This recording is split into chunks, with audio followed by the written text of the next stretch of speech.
Welcome to CAM Matters, Condos, Co-ops, HOAs, and beyond. Betsy Barbieux is an informational leader in Florida on community association living, rights, and obligations.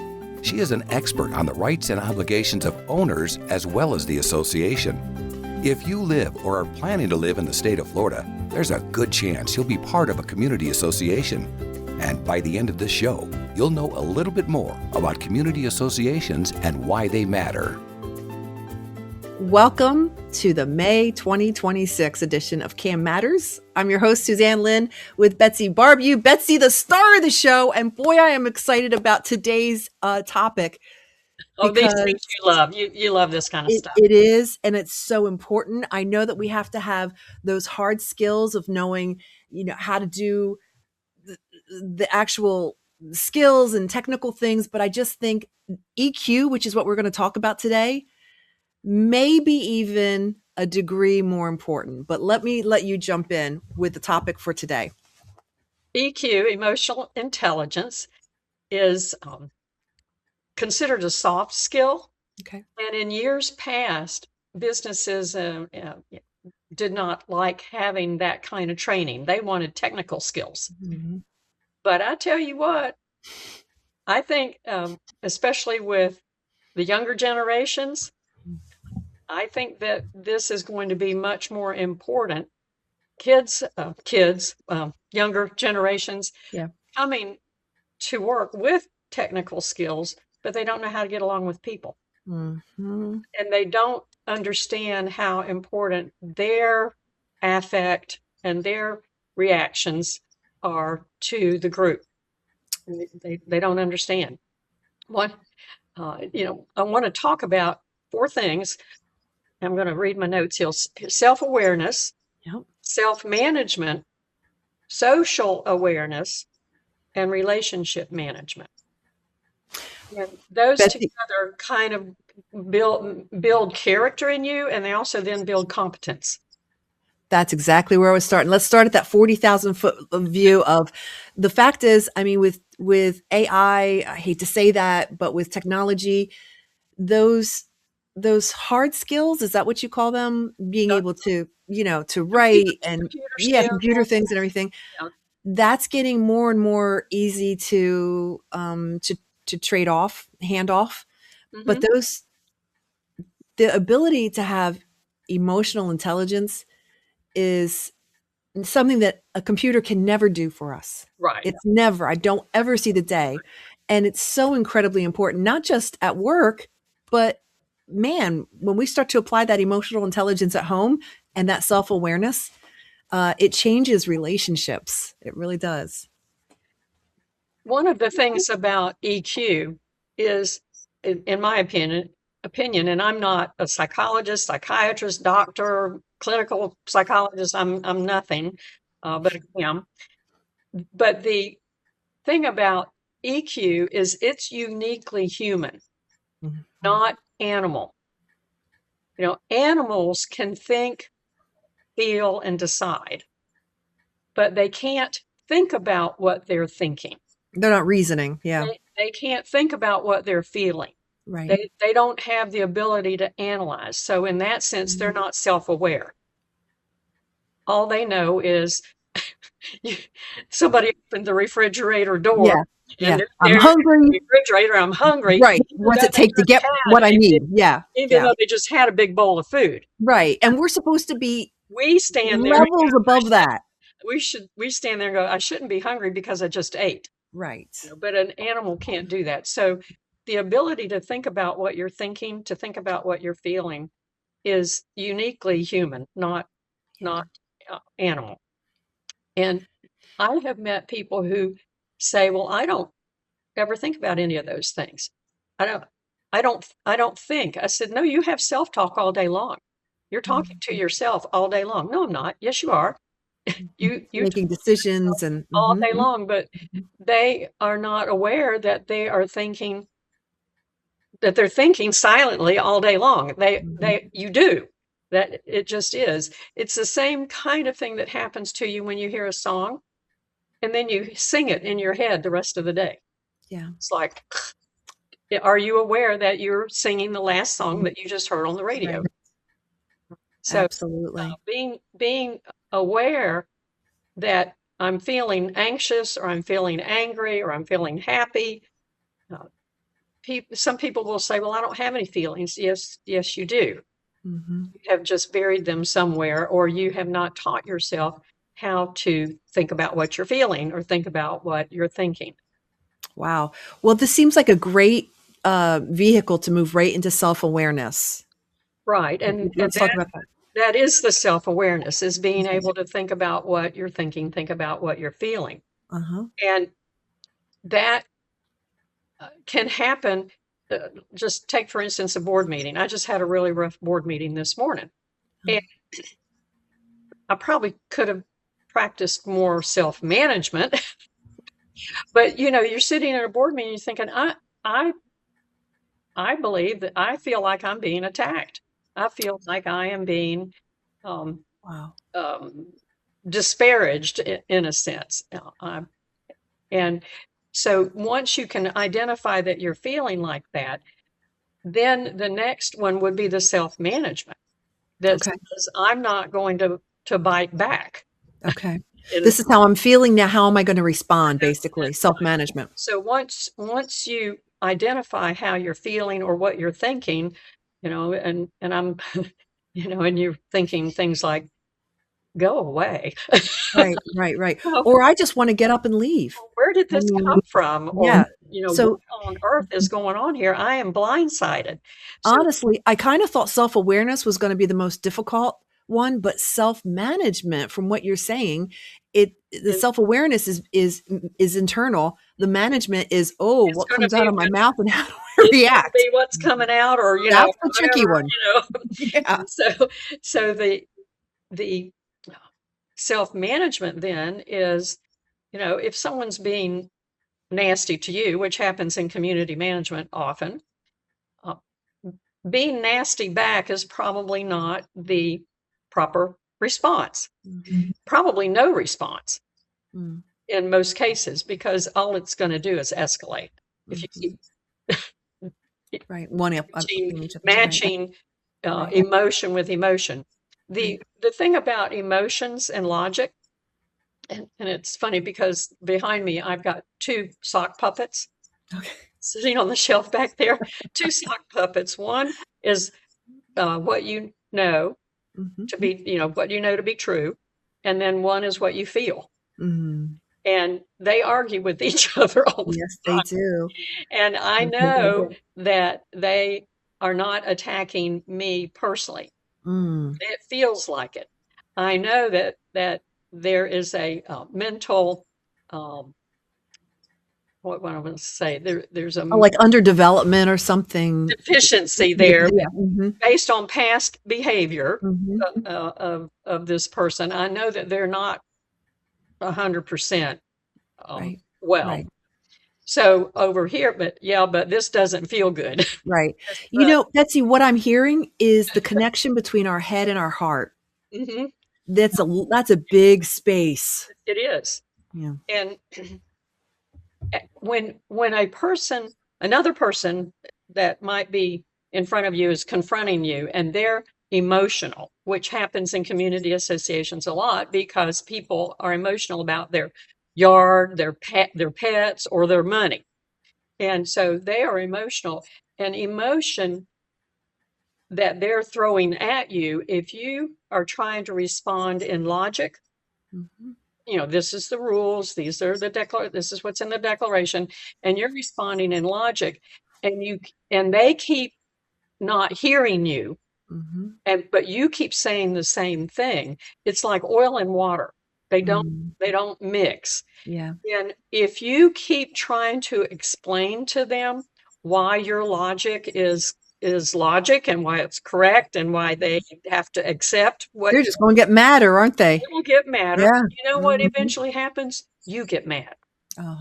They bring you down, and now we've got emotion and emotion fussing with each other, and it's just going to blow up. So it won't.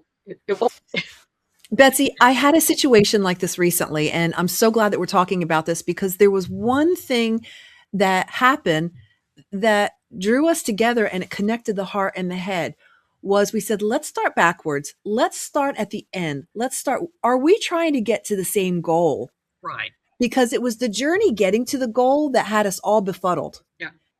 But when we realized, wait a minute, we are trying to get to the same goal, somehow finding that common ground Right. was healing.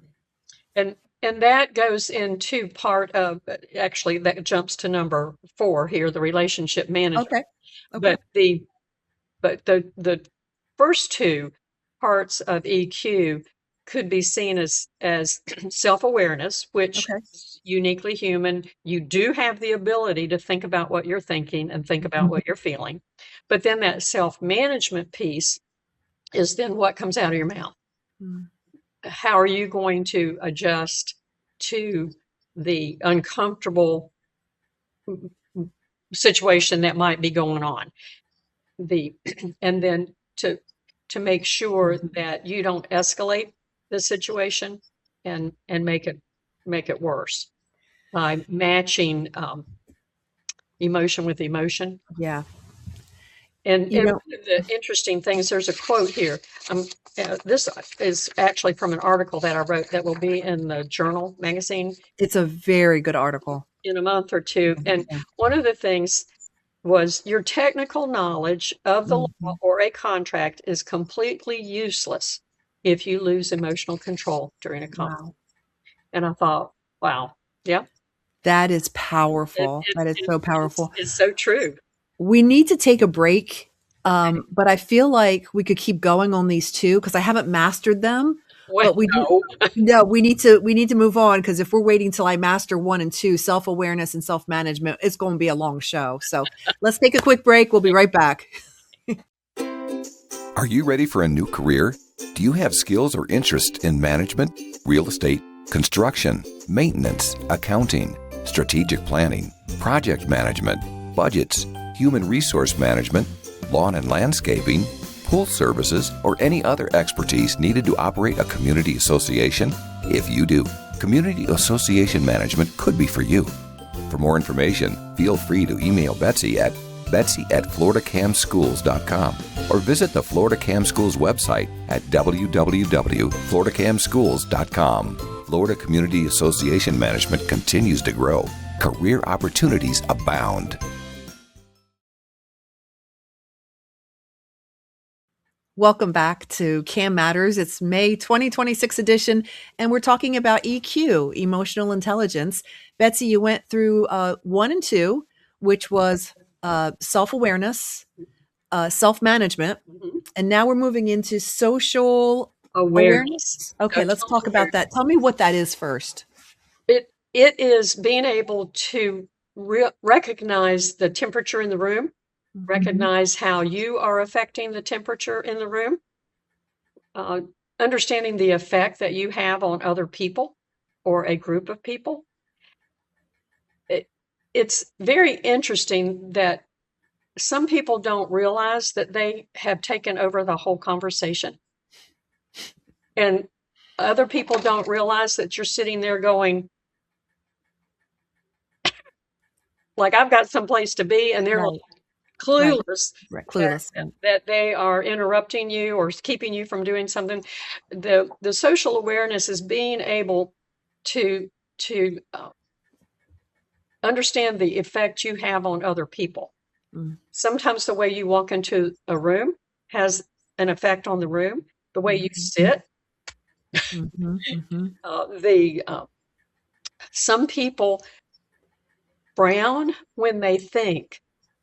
And I know that this was a habit that I had that someone pointed out to me, I don't know, 35 years ago, that they pointed out to me when someone asked me a question, which I love questions. You can't ask me too many questions. I frown because I'm thinking. I'm trying to find my answer. I know it's in my file in here somewhere. Right. But people gave me the feedback that said, we think that we've asked a wrong question. We think we're mad about the question. Okay. No, I'm not mad about the question at all. I'm just going in. I'm researching. I'm finding the answer. So Oh my gosh, now I've got to think and smile at the same Yeah. time. But that is self-awareness right there, and being able to take that criticism and say, "Oh, is that how it's making you feel? That's how it's affecting it. It's affecting our communication." How wonderful would that be if that kind of honesty could happen at board meetings? Yeah, this was a very intimate, close group that we were sharing some Right, feedback with right. each other. And when they pointed out that people were scared of me the first time they meet me, I'm like, I'm scared of everybody. Can you Yeah. even imagine anybody being scared of me? And they said, but I have a very serious face, and Mhm. unless I smile, um, I look unapproachable. And I thought, We're creating our own story about you. I do not want to be. And then I got to thinking, goodness gracious, with the work that I do, I can't afford for people to think that I'm unapproachable or that Right. I'm angry if they ask me a question. Yeah. So I monitor my face because I have Right. that social awareness of the effect that I can have on other people. Mhm. If I don't care, like walking through an airport or checking into a hotel, Mhm. I don't have any need to be friendly and approachable. Right, you can just think. Right, what's I can just natural. have my Yeah. straight face on. Right. Yeah. I don't have any need to be approachable in certain kinds of settings, but Yeah. certainly in my work, I do need to be appear to be approachable. Some people Well, still think I'm not, then I can't please everybody. right. Betsy, I had the advantage of seeing your article before it comes out, and it is absolutely amazing. I can't wait for it to come out and have you get all the feedback. But one of the things that really jumped out, if you don't mind me just giving a little glimpse You go of ahead. something, was talking about being others focused. And I think that's so huge. That's like if I'm understanding, if I'm hearing what you're saying, it's like walking into a room saying, this is the difference. Me focused is the traffic was horrible. I'm in a really bad mood. I hope this is a quick meeting. Opposed to, hey, how was the traffic when you came in? Does everybody need to just take a breath and just kind of take a moment here like that? Is that what you mean? Kind of, yeah. Okay. And I remember one of the things that I was a professional member of the National Speakers Association for 12 or 13 years. And I remember one of the things that they told us that when you go into a presentation, whether it's a training or a speech, uh, the audience doesn't want to hear about me. They don't want to hear about, just like you said, the bad traffic. Oh, Mhm. I'm so glad I got here. And, Mhm. it's not about you, it's about them. That Right. you as the speaker are focused on the audience. The audience Right. doesn't need to be worried about or hear your story of how you missed all your flights and had to drive here. Uh, Right. we don't. That is not what your audience came to hear. So that's the same thing, being other focused. Now that does not mean being codependent. And that does not mean that you don't have boundaries. It doesn't mean that you don't stand up for yourself or defend yourself. That is not what other focused means. It just means uh, we don't want to make the whole conversation about one person. Right. And Right. some people come in and they take over the whole conversation.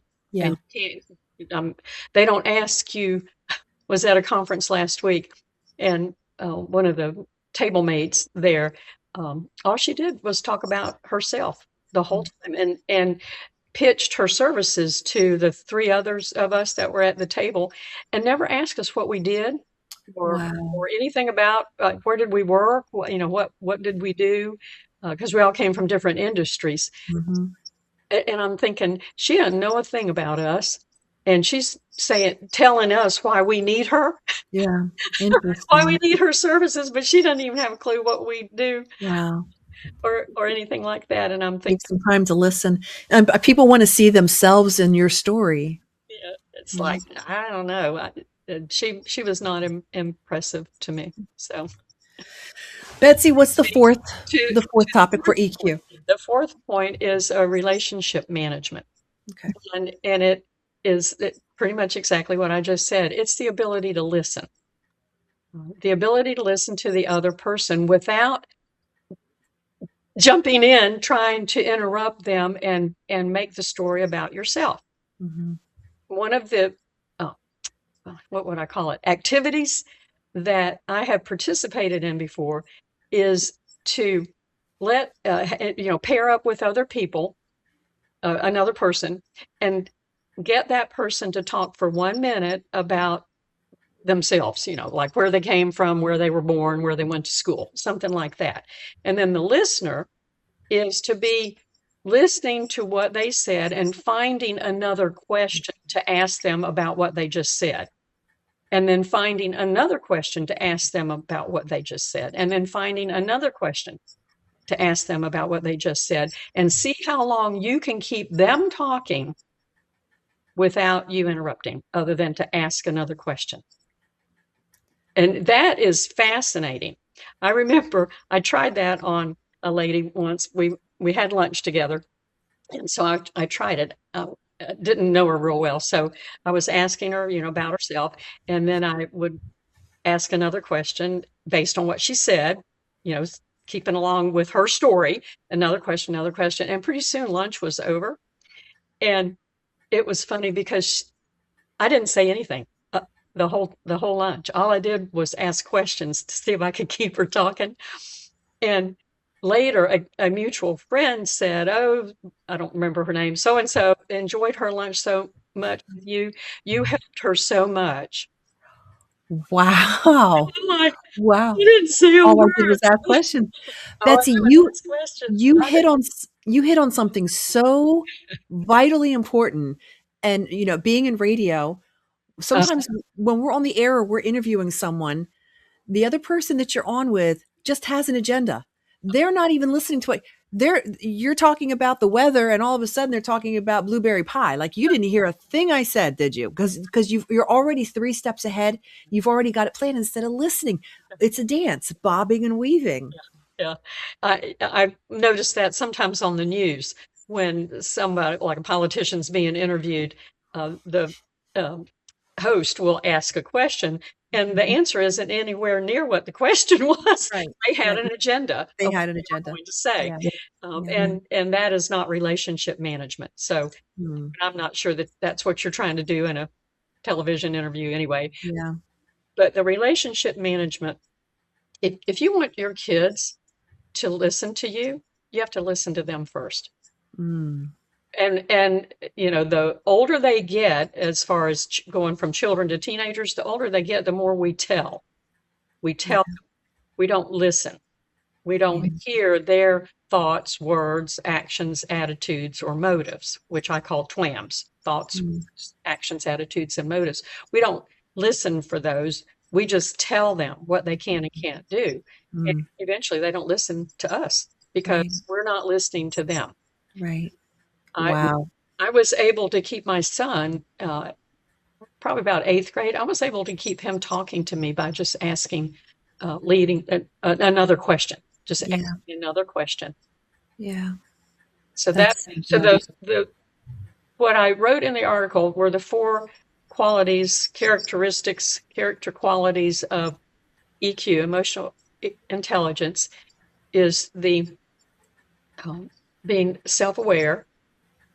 Think about what you're thinking, think about what you're feeling, and then self-management, guard what comes out. Yeah. That, and then social awareness, understanding the effect that you have on other people in the room. And relationship management is that listening piece, the active listening. That's so good. I cannot believe how fast this time has flown by. We could go easily another couple hours, but I can't wrap up until we talk about the August event that's coming up. Yes. Coming up. I already have a couple of dozen people registered. Wow. And it's just May, the month of May. So amazing. The Yearly Educational Summit and CAMs, if you're listening, this is the year that all of your continuing ed credits are due, September 30. And you will have to also pay to renew. So before September 30, it's a 2-step process. You have to pay to renew and be sure that all your credits are in. This is what's called the on year, right? So this is the on year. On year. Not the off year. This is the on year. And the summit is on Thursday, Friday, August 13th and 14th, 2026. It'll be in Leesburg at the Venetian Center. That's where it's been the last 4 years, and so we will continue to be there as long as they'll let me. Mhm. And Miss Debbie will be our caterer, and a lot of you already are fans of Miss Debbie's chocolate chip cookies. So Absolutely. she will have those. But we'll have panel discussions on Thursday with our happy hour next door at the Ski Beach restaurant, so that you'll have some more networking time and some hors d'oeuvres. And then the Friday session will be the legal update, and the afternoon session I will do. I think the networking is easy to overlook, but I think about the saying, it's not what you know, it's who you know. Oh my goodness, the older I get, the more I see that that is so true. So true. The networking last year, each year more people stay for the networking. You basically, I feed you for 2 days. So Yeah.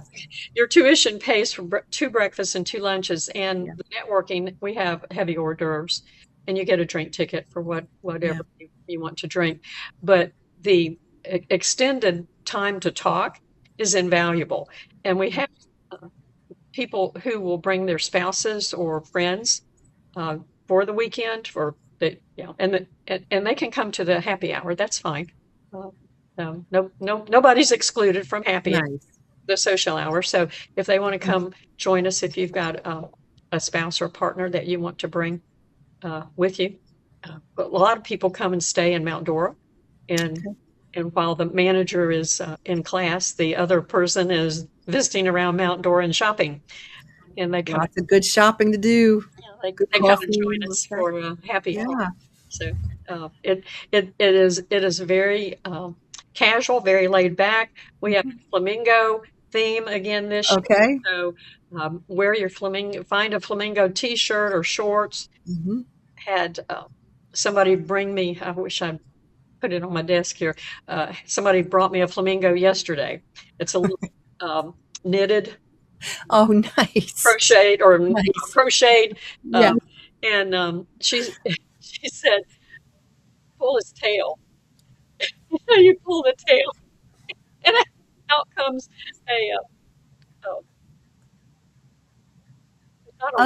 not a ruler, but a tape measure.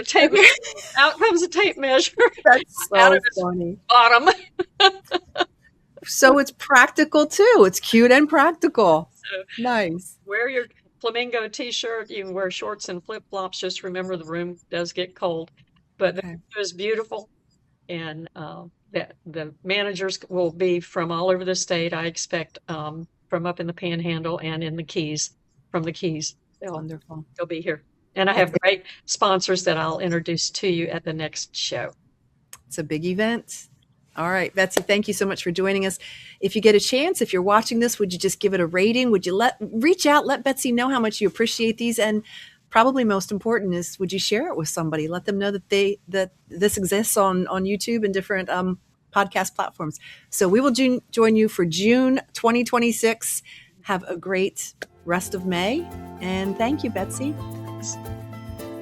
Thank you for listening to CAM Matters. Be sure to subscribe so you don't miss any future episodes. For more information, feel free to email Betsy at betsy@floridacamschools.com or visit the Florida Cam Schools website at www.floridacamschools.com. Information provided on this show is general in nature and does not constitute legal advice. Please contact a licensed attorney for your specific situation.